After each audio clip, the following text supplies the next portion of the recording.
Let's talk unreasonable accommodations. So there are a few, and there have been a few that I have had experiences with, and one of the more common ones is course waivers.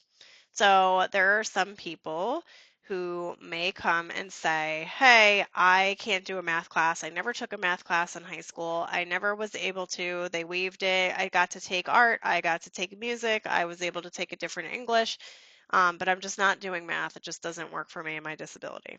So if that math class is tied to an essential function of a program or a course standard, then disability has the right to say no. It's also important to kind of put this into a real life context, which looks like, not taking math classes for accounting.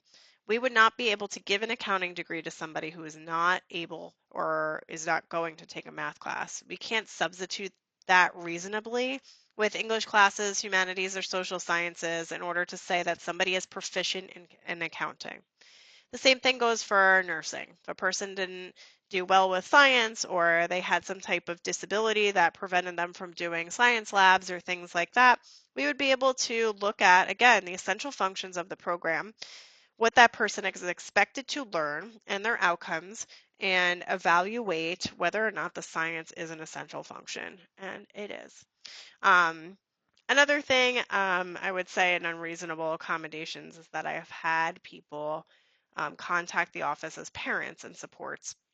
And a part of that was making a request to attend classes with the student who may have autism or a different type of behavioral disability that impairs the way that they are able to function, to take notes, to pay attention, to participate.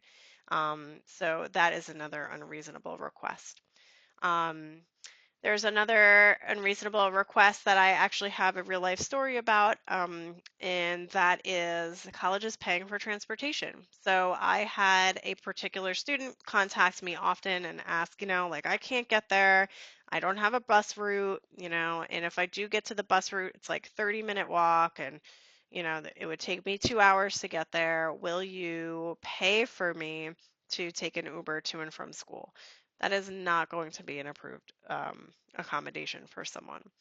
The other thing that's not really reasonable is discount on books or tuition. I've had many people try to access tuition discounts because of disability, and that is not something that happens on a college campus. What can happen is that sometimes schools have specific scholarships for people with disabilities, and that is something that you can encourage your client to look at.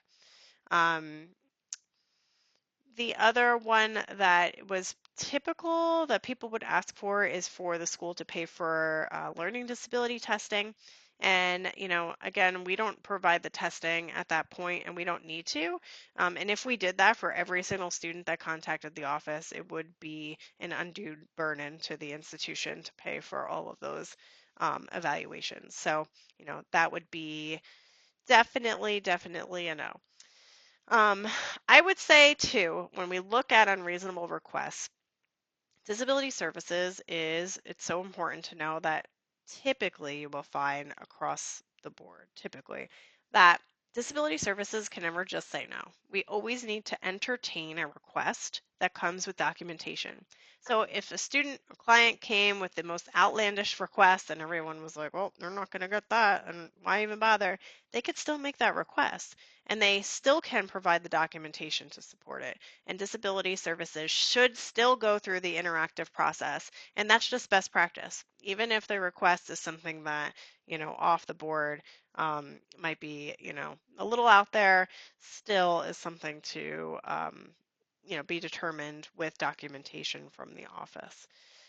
Another thing that's unreasonable that colleges typically don't supply or provide is medical support. So we have had students with physical disabilities access the campus and might have specific medical needs. And that is also something to know that the college will not pay for. They also will not pay for an aide to come into the classroom to help somebody redirect them. And it's also not an appropriate thing to be having somebody come with a particular support like that if it's something that gets in the way of the class and the communication.